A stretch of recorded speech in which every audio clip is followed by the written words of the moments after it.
saya melihat dari Kodeks Aleppo, ya, tertulis kok bahwa ada kata dagadol, yang artinya ikan yang sangat besar. Kata Tuhan di situ huruf besar semua dituliskan Yahweh. Ada kata Yunus itu ada dituliskan Yona.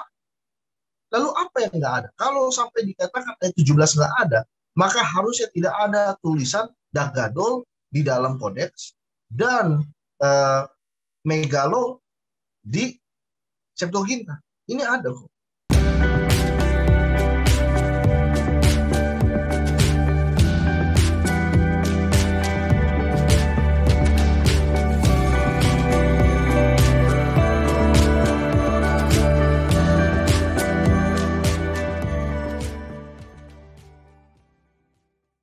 Shalom saudara, berjumpa kembali dalam Bincang Teologia. Nah, Bapak Ibu Saudara, hari ini saya dengan Gideon kembali akan berdiskusi sebuah video dari Yonathan Nandar. Dan di video tersebut, Saudara, Nandar mau mencoba membuktikan bahwa ada ayat Alkitab yang merupakan ayat tambahan. Benar demikian? Kita langsung saja berdiskusi dengan Gideon pada hari ini. Halo bro. Ya bro, hari ini kita akan bahas video dari Nandar yang dimana dia mencoba membuktikan bahwa Yunus 1 ayat 17 merupakan ayat tambahan. Nah, saya akan bertanya bro, apakah benar demikian bahwa Yunus 1 ayat 17 itu merupakan ayat tambahan? Karena Nandar mencoba membuktikan hal tersebut dengan melihat dalam beberapa kodeks, bahkan di Septuaginta pun Nandar menyatakan bahwa ayat 17 itu tidak ada bro. Bagaimana bro menanggapi hal tersebut, bro? Ya, thank you, bro. Kalau kita melihat di dalam Yunus 1 ayat 17, cara mudahnya saya akan sampaikan seperti ini. Kita lihat kata-kata yang lebih mudah diidentifikasi ya. Kata-kata yang mudah yaitu datanglah ikan besar. Gitu ya. Datanglah ikan besar. Terus ada kata Tuhan di situ. Maka atas penentuan Tuhan datanglah seekor ikan yang besar. Menelan Yunus, berarti ada kata Tuhan, seekor ikan besar, menelan Yunus ya. Kita ingat kata-kata itu baik-baik.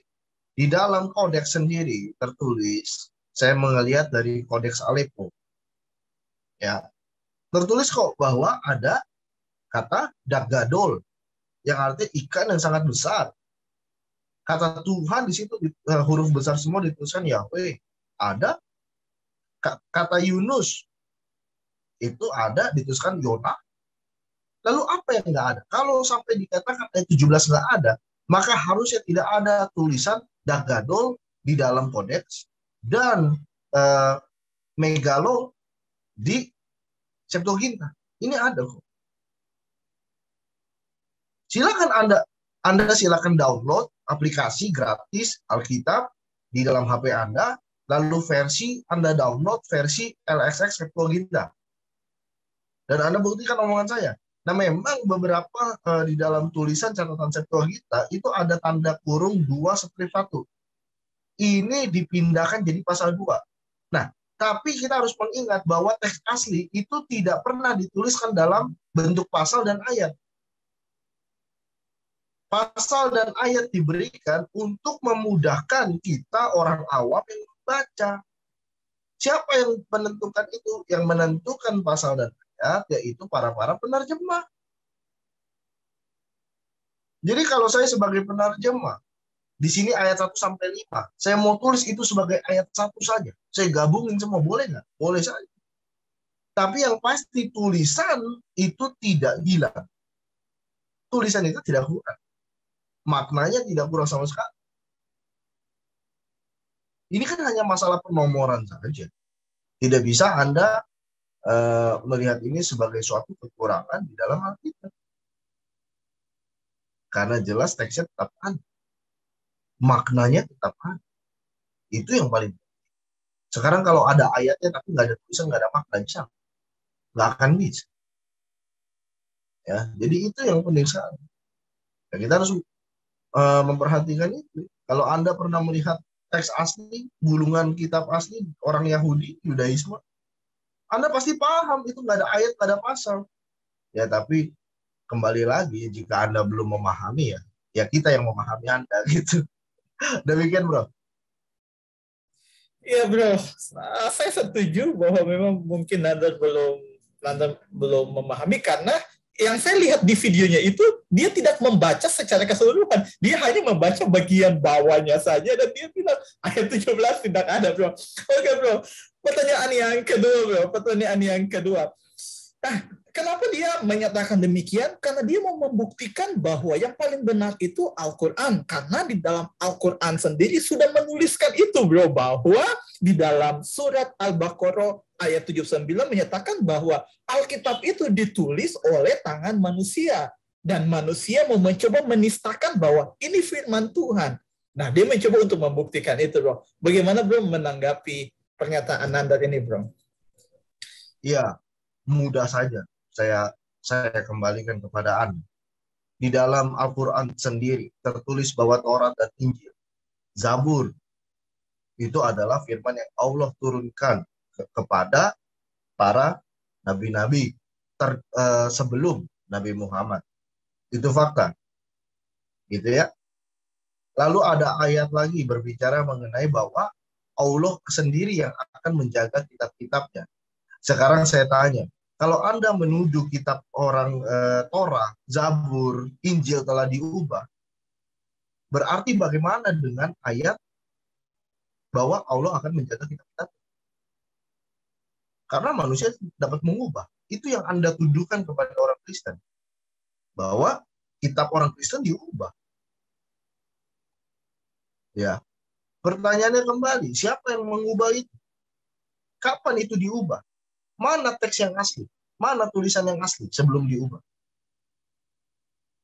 Tulisan ini sudah ada dari zaman kakek nenek moyang, buyut pangkat kuadrat, nah gitulah pokoknya.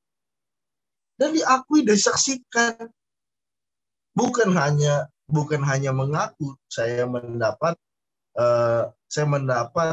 wahyu ilahi, lalu saya ceritakan itu dengan bebas, itu bisa aja salah gitu. Misalkan saya bilang ada wahyu ilahi turun kepada saya berkata begini. Bisa salah nggak? Bisa salah. Tapi kalau saya bilang ada wahyu ilahi begini, dan di situ ada ribuan, puluhan ribu orang menyaksikan itu, salah nggak? Dan bahkan lagi di Alkitab, bukan hanya itu pada saat itu. Apa yang Tuhan inspirasikan kepada para penulis, itu terjadi meskipun beberapa tahun, ratusan tahun, ribuan tahun. Jadi begini maksud saya nggak bisa mengukur kitabmu dari kitab saya. Saya nggak bisa memaksakan itu. Kamu pun juga nggak bisa mengukur kitab saya dari ayat-ayatmu. Kamu harus pahami itu. Bagaimana itu namanya kacauan. Karena itu tidak netral. Sekarang begini, kesaksian nyata dalam Alkitab Yesus disalib. Di dalam Quran dikatakan tidak disalib. Dua-duanya mengaku adalah kesaksian nyata. Terus diperdebatkan, ada habisnya nggak? Nggak ada. Nggak ada habisnya. Kamu mengukur, kalau mau kita sama-sama kaji secara kesaksian siapa yang kuat. Kan gitu kan? Itu yang dilakukan adalah pengkajian. Bukan memberi label atau menghakimi, imanmu salah, agamamu salah. Saya nggak pernah bilang sama teman saya, Islam salah. Saya nggak pernah bilang seperti itu. Gitu ya.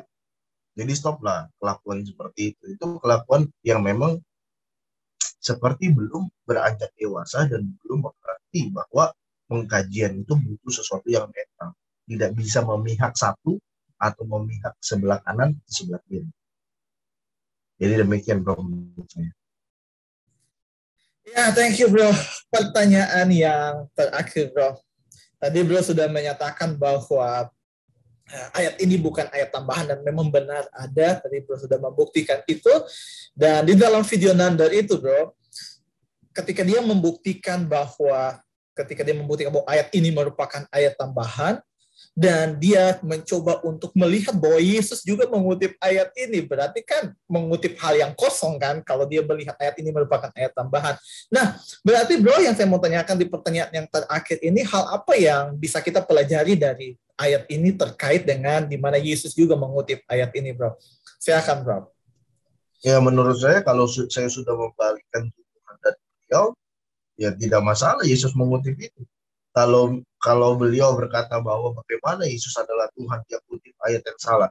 Sekarang saya sudah nyatakan, silakan Anda download sendiri, Anda bisa saksikan sendiri, Anda bisa baca sendiri, kecuali Anda tidak paham bahasa Yunani dan bahasa Ibrani. Kalau apa yang dituliskan itu sudah berotoritas diakui dan memang benar terjadi, Yesus mengutip itu salah nggak? Ya nggak salah. Terus masalahnya di mana? Ya nggak menjadi masalah sama sekali menurut saya.